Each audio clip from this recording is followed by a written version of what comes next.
बिस्मिल्लाहिर्रहमानिर्रहीम लक़द जाअकुम रसूलुम मिन अनफुसिकुम अज़ीज़ुन अलैहि मा अन्तुम हरीसुन अलैकुम बिल मुमिनीना रऊफ़ुर रहीम फन्तवल्लु फ़क़ुल हस्बियल्लाहु ला इलाहा इल्ला हुवा अलैहि तवक्कलतु रब्बुल अर्शिल अज़ीम आमीन सुम्मा आमीन। सूरह यूनुस का तर्जुमा तशरीह जारी है और आयत नंबर 1 से 20 तक मुकम्मल हो चुका है। अभी आयत नंबर 21 से शुरू कर रहे हैं। अल्लाह के नाम से शुरू जो नहायत मेहरबान और हमेशा रहें फरमाने वाला है। और जब हम लोगों को तकलीफ पहुंचने के बाद अपनी रहमत से लज्जत आशना करते हैं तो फ़ौरन हमारे एहसान को भूलकर हमारी निशानियों में इनका मकर व फ़रेब शुरू हो जाता है। फरमा दीजिए अल्लाह मकर की सज़ा जल्द देने वाला है। बेशक हमारे भेजे हुए फरिश्ते जो भी फ़रेब तुम कर रहे हो इसे लिखते रहते हैं। वही है जो तुम्हें खुश्क ज़मीन और समुंदर में चलने फिरने की तौफीक देता है, यहाँ तक कि जब तुम कश्तियों में सवार होते हो और वो कश्तियाँ लोगों को लेकर मुवाफ़िक हवा के झोंकों से चलती हैं और वो इससे खुश होते हैं तो नागहां इन कश्तियों को तेज़ और तुंद हवा का झोंका लेता है और हर तरफ से इन सवारों को जोश मारती हुई मौजें आ घेरती हैं और वो समझने लगते हैं कि अब वो इन लहरों से गिर गए। तो इस वक्त वो अल्लाह को पुकारते हैं इस हाल में कि अपने दीन को इसी के लिए खालिस करने वाले हैं और कहते हैं कि ए अल्लाह, अगर तूने हमें इस बला से निजात बख्श दी तो हम ज़रूर तेरे शुक्रगुजार बंदों में से हो जाएंगे। फिर जब अल्लाह ने इन्हें निजात दे दी तो वो फ़ौरन ही मुल्क में हस्बे साबक नाहक सरकशी करने लगते हैं। ए अल्लाह से बगावत करने वाले लोगों, बस तुम्हारी सरकशी बगावत का नुकसान तुम्हारी ही जानों पर है। दुनिया की ज़िंदगी का कुछ फ़ायदा उठा लो, फिर आखिर तुम्हें हमारी ही तरफ पलटना है। उस वक्त हम तुम्हें इन अमाल से खूब आगाह कर देंगे जो तुम करते रहे थे।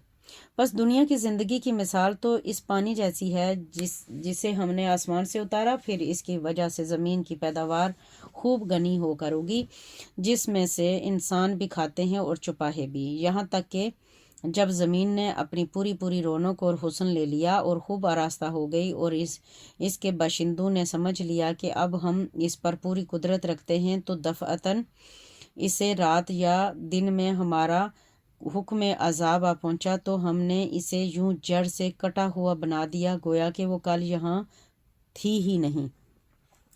इसी तरह हम उन लोगों के लिए निशानियां खोलकर बयान करते हैं जो तफक्कर से काम लेते हैं और अल्लाह सलामती के घर जन्नत की तरफ बुलाता है और जिसे चाहता है सीधी राह की तरफ हदायत फरमाता है।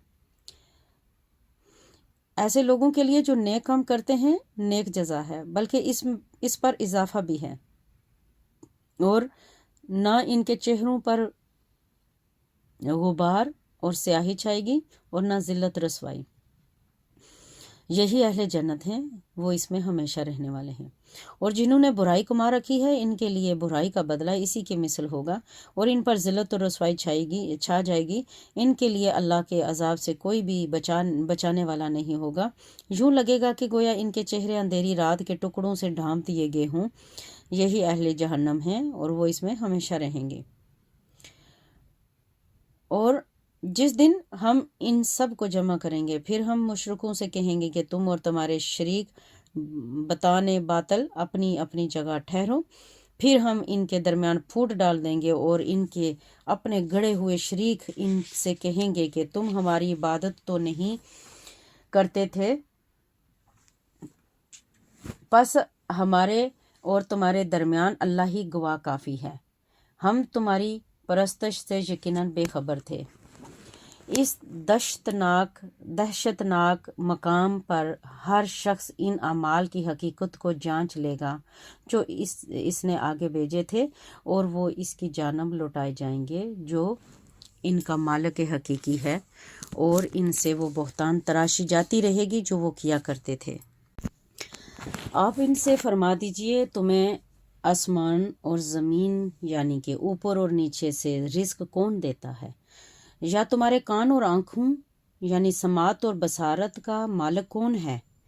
जिंदा को मुर्दा यानी कि जानदार को बेजान से कौन निकालता है और मुर्दा को जिंदा यानी कि बेजान को जानदार से कौन निकालता है। اور نظام ہائے کائنات کی تدبیر کون فرماتا ہے؟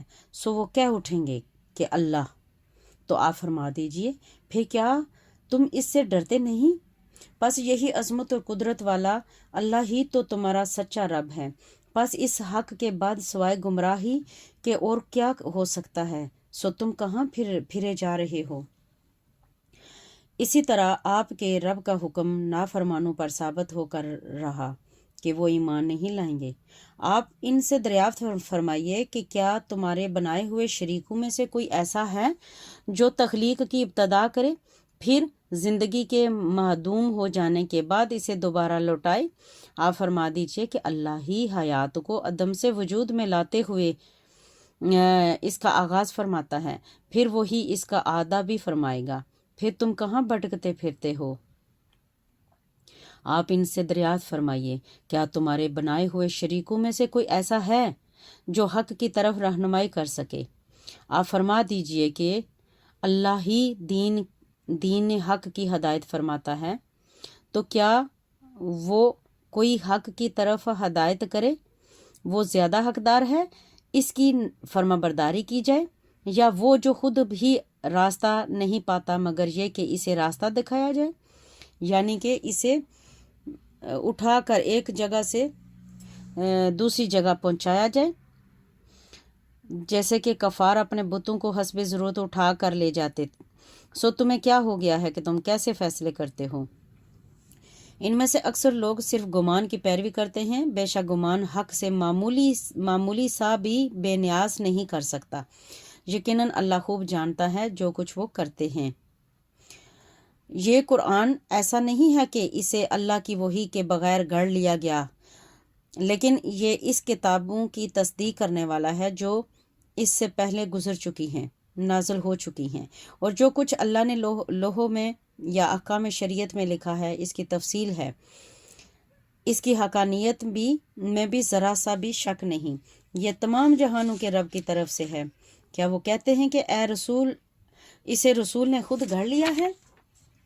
آپ فرما دیجئے پھر تم اس کی مثل کوئی ایک صورت لے آؤ اور اپنی مدد کے لیے اللہ کے سوا جنہیں تم بلا سکتے ہو بلا لو، اگر تم سچے ہو۔ بلکہ یہ اس کلام الہی کو جھٹلا رہے ہیں جس کے علم کا وہ احاطہ بھی نہیں کر سکتے تھے، اور ابھی اس کی حقیقت بھی ان کے سامنے کھل کر نہ آئی تھی۔ اس طرح ان لوگوں نے بھی حق کو جھٹلایا تھا جو ان سے پہلے ہو کر گزرے ہیں۔ سو آپ دیکھیں گے کہ ظالموں کا انجام کیسا ہوا ہے۔ ان میں سے کوئی تو ایمان لائے گا اور انہی میں سے کوئی ان پر ایمان نہیں لائے گا، اور آپ کا رب فساد انگیزی کرنے والوں کو خوب جانتا ہے۔ صدق اللہ العظیم۔ یہ آیت نمبر 21 سے 40 تک مکمل ہوئی۔ اللہ تعالی ہمیں اس کے اوپر عمل کرنے کی توفیق عطا فرمائے، آمین ثم آمین۔